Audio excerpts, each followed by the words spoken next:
I'd just like to introduce Dave and Nikki from Anxiety UK, and I know with the PHA we've been working probably nearly 2 years working on a partnership. What I'd really like to do, Nikki first, is just explain what Anxiety UK is. Okay, well indeed Anxiety UK is a national charity. We've been around for 43 years now, established in 1970, so quite a long time, and we provide support to individuals affected by a range of anxiety disorders and anxiety in general. So we support people with issues like panic attacks, generalised anxiety disorder and phobias, through to post-traumatic stress disorder, obsessive compulsive disorder and other anxiety related conditions. And Dave, you're based in Manchester, is that right? That's correct, Ian, yes. We're at the Zion Centre in Hume. It's a great facility. We share the building with lots of other like-minded charities and other organisations that deal with mental health issues. And although you're based in Manchester, one of the attractive things from our organisation point of view was the ability, it's primarily a telephone sort of service, isn't it? It's not necessarily you need to be living close by to make access. Correct. I mean, although our base, our office space is in Manchester, we're actually a national charity, so we have a range of services that are available for people to access across the whole of the country, the length and breadth of the country, in fact. So, and that support isn't limited to just helpline support or telephone support. It is also in the form of therapy, which can be delivered and accessed in a one-to-one capacity. And our arrangement with yourselves actually makes this a service that is, there's no cost to the individual in accessing this, is there, Dave? That's absolutely right, Ian, and part of our arrangement and our agreement is that we will provide access to therapy for your PH members and their close family and friends. So if they're suffering from anxiety or stress because of their PH condition, then you obviously can refer them to us. We will provide support and help through them. Through our helpline, we have a dedicated helpline for your PH members, and we can provide access to therapy for them totally free of charge. And Nikki, Dave mentions there's something really quite important, that, and we often potentially lose sight of this, that this is not just for an individual, in this case with PH, it's their family and friends, isn't it, who often Indeed. carry quite a lot of stresses and strains and anxieties. It's very easy to forget that, isn't it? It is really easy to forget that when an individual has any type of condition, whether it be a physical health condition or an emotional well-being difficulty, that difficulty does impact on the rest of the family. It's not just about the individual sufferer themselves. So what's good about this service is it's there for everybody. So family, friends, carers, and indeed the PH sufferer themselves. Yeah. And can I just sort of explore, because we sometimes are in danger of using phrases that we think we understand, and I just wanted to debunk some of this. That I know from in the last 12 months through the PHA, people wondering if they contact yourselves, they often think this is a counselling service, and probably that's not the case. I'm not sure you'd like to take that up first. It's really good that you've raised that, because at the first point of contact, a PH member or their family or friend would indeed get through to our helpline and they'd speak to one of our trained advisors. Now, these advisors are individuals who often have had experience of anxiety themselves, so they really do know what it's like to live with these kinds of difficulties. Those advisors aren't clinicians, so they're not counsellors and they're not therapists, but they have a raft of experience around supporting individuals with these kinds of issues. What we can do at the point of having made contact with an individual who needs support from the PHA is to then arrange for them to access therapy, and that would be with one of our therapists. Now, the types of therapy that we have available do differ, and in terms of the kind of gold standard treatment, if you like, for anxiety, that is actually recommended to be cognitive behavioural therapy, or CBT.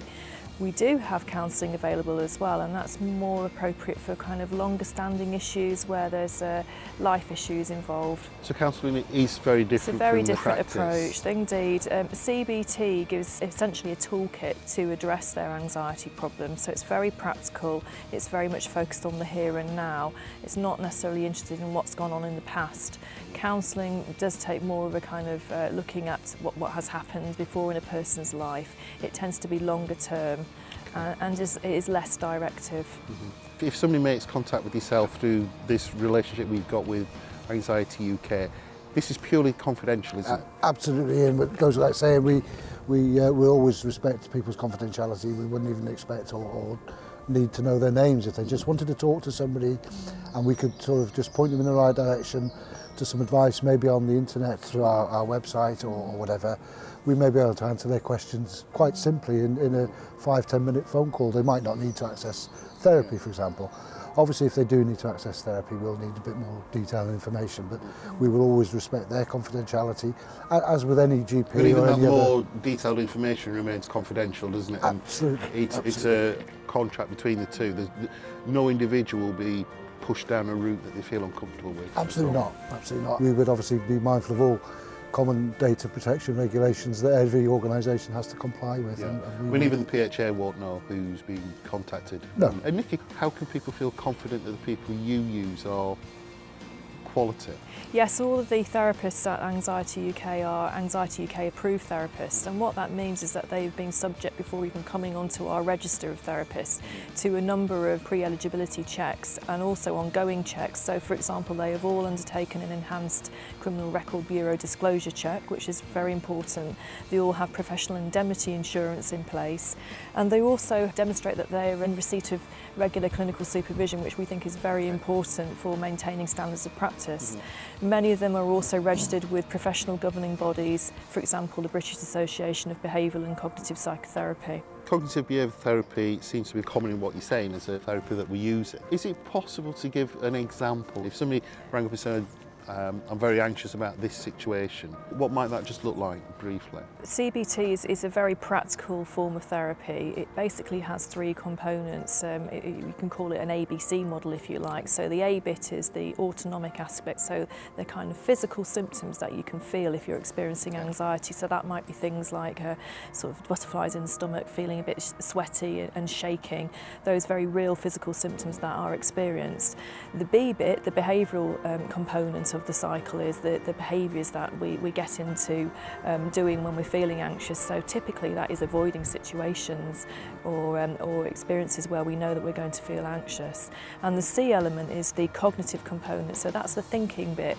And what we know is that how you think, feel and act are all interrelated. So if you can break that cycle at any one point by looking at replacing essentially faulty negative thinking patterns with more positive approaches, then that will have a direct impact on both physical sensations in the body, but also importantly behaviour. Big question for both of you. I don't know who wants to pick this up first. Why is it, particularly in our society, we find it very difficult to talk about things that are emotional and mental health well-being, and there's all these stories about males are worse than females and things. Why is that, do you think, and how can we better use these sorts of things? I think that anxiety is probably, on a mental health spectrum, it's the most acceptable mental health issue to have, and it's certainly becoming more increasingly talked about. I think we've come a long way with it, but we're still not there, and certainly it's difficult for certain types of people, particularly men, people from black and minority communities as well, to come and forward and sort of recognise that first of all they have a difficulty, and then to go about getting help is still problematic. And Dave, this issue of men, more difficult, why and how can people feel more comfortable with it? I think a lot of it is historical, it's cultural. We do find that, we know that the man is seen as the more dominant and stronger, supposedly type. We have this preconception about what we should be and that we shouldn't show any kind of weakness. Well, actually, it's not being a weakness, being honest with yourself and honest with others that you have this problem. I think there's a lot being done to address that. There's the Time to Change campaign, which is trying to address that stigma that's attached to it. And there's also a lot of celebrities, high-profile celebrities, are openly talking about their problems. Stephen Fry is the most obvious one. A couple of our own patrons, Ruby Wax and Rebecca Front, are very much open about their problems, and I think that's helping break down those barriers, but there's still a long way to go. You think of celebrities and you think, well, why do they generate that publicity? Is it their own glory? I'm sure it's not. And often when you think of people like Stephen Fry and Ruby Wax, etc., rather than it being a weakness, it's a real strength, isn't it, to go public about those sorts of things. Because one of the things I was personally very keen on, and then bringing on board the PHA with our trustees, was to try and normalise something that is a normal part of life, isn't it? Indeed, I mean, anxiety is just a normal emotion, and to sort of seek to eradicate it permanently from your life just isn't possible, just in the same way it wouldn't be possible to say I'm never going to experience anger again, which is another emotion.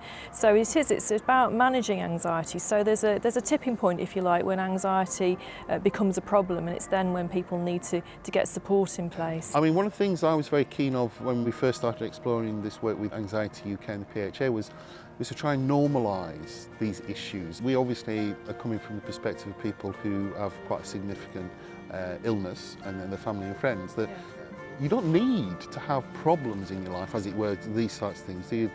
This is normal life, isn't it? It's almost like sometimes we might have a bout of flu. One of the things I often say when I'm talking to people, Ian, is that every single one of us experience anxiety every day of the week. It's not possible to never be angry again, and similarly with anxiety, but it's about getting to a position where you're controlling the anxiety as opposed to it controlling you. So it's when it's out of proportion to Absolutely. the thing. So When it starts to affect your Yeah. functionality. it's almost a healthy emotion because it perhaps tells you there's something to be addressed. Yeah, And absolutely. And in some cases, our anxiety actually protects us day to day.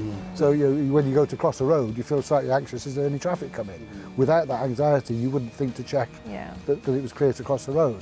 So it is very much a normal emotion that we use to safeguard us. It's when it becomes a problem and that fear becomes irrational, as you say earlier. So Nikki, looking at anxiety specifically, can we be more aware of it within ourselves or our loved ones and friends? What are the telltale signs and symptoms that There particularly are be some helpful? kind of common signs, but also there are some sort of, if you like, traits that might be very specific to the individual. So everybody knows themselves better than anybody else, and similarly family and friends are often a good kind of gauge in terms of knowing when someone's acting in a different way. I think you need to be looking for changes in sort of behaviour patterns. So if your loved one is suddenly sort of avoiding doing things that previously they would do with relative ease. Also looking out for changes in the way that they're eating.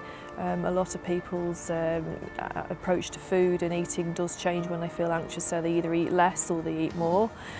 Also, sleeping patterns can change. People who are anxious typically find it quite hard to get to sleep and wake up quite early in the morning. So those are some of the telltale signs. Also irritability and generally just feeling underconfident and a change of behaviour as a whole. When an individual has a newly diagnosed illness or condition, etc., is this a symptom of not being physically well as opposed to an emotional type of thing? I think sometimes it can be really hard to differentiate between the two and to know which one is which. And I think the truth is that they're probably one feeds off the other. And certainly, and this is why it's so important to address emotional and mental well-being, because poor well-being emotionally does affect how you fare physically as well. Yeah. Because it is true, isn't it? Physically will affect how we are emotionally and mentally. I mean, that's how we're wired, that's how we were created. There's a bit of a danger, I think, sometimes in modern medicine and healthcare, it's almost separated the two. It's almost a bit of a frustration for me in my day-to-day practice as a nurse consultant of how do I raise the issue with an individual. This may be something to be addressed, because it's like starting to walk on eggshells sometimes. Absolutely. I think because of the fact that as soon as sometimes it's about how you introduce it to an individual, and you have to be very careful that they don't come away with a message of, this person thinks that this is all in my head. We've done some research in the pathway that people, when they come to diagnosis, and sadly, a very common theme in people's, because it takes 2.5 years to get a diagnosis with PH, and quite sadly, I think quite frustratingly, a common story is that individual has been told for quite a long time this is probably something psychosomatic, there isn't something physically wrong. So to potentially come across somebody now who says this might need to be addressed, that makes this walking on eggshells even greater, because it's a bit defensive. You people told me this was in my head before, you say it's in my head again. I don't want to hear it again type thing. Yeah, absolutely. So I think it's about taking a very sensitive approach to raising the matter and saying something along the lines of, we recognise that having a condition of this type, a very real physical condition, is understandably going to impact on your mental well-being, and we know it's really important to address that so that you can have the optimum outcome in terms of managing your physical health condition. Maybe worth mentioning as well, Ian, the other resources, of course, that we've made available for your people through the Understanding Anxiety booklet, which you can download from your website, can't you? Which, again, is a great tool, a great resource for people to actually read and understand exactly about anxiety, what the causes are, and allow them to do a little initial self-assessment that, yes, that is how I'm feeling, and then access the support and help that's available. One of the attractive things in our relationship is that it's accessibility at any time for the individual, so it's the appropriateness of that. It's when it's right right for them to seek the support, and they must know that when they do, feel that they want to make contact, then there will be somebody there at the other end of the line who really does understand what they're going through and isn't going to judge them, and is all, often trodden that very same path themselves with regard to anxiety. And just to reiterate, it's this confidentiality as well, so it's not everybody's going to know or anything like that. We know that it's really important to maintain people's confidentiality, and we can absolutely assure any PH member or their friend or family member that would be the case, because we know how difficult it is to talk about issues of this nature, and therefore confidentiality is just an absolute must. You can get potentially this sort of service through your own GP, but it's that loss of control almost, isn't it? I'm handing this over to somebody else to sort and of out. course with anxiety it's all about feeling in control. That's the important factor, so it's really critical that individuals who are experiencing anxiety feel that they've got control over their treatment, and that importantly they can get the help and support that they need in an accessible and prompt manner. This is a telephone service primarily, and while it's free, what about the cost of the telephone call? We do use one of these non-geographic specific numbers. It's an 08444 number. They cost approximately about 10p a minute. It's not a huge cost. We subscribe to a virtual call centre. It's run by the Helplines Partnership, which all the major charities in the UK operate through there. It's a sort of collective, a cooperative, so that it helps us all manage it that much easier. We don't all have to have separate call centres all across the country. So. And I think certainly if we had any individual who was struggling with the cost, then we would indeed call them back. So that would be made so it's available. not one of these premium numbers and these horrific things. No.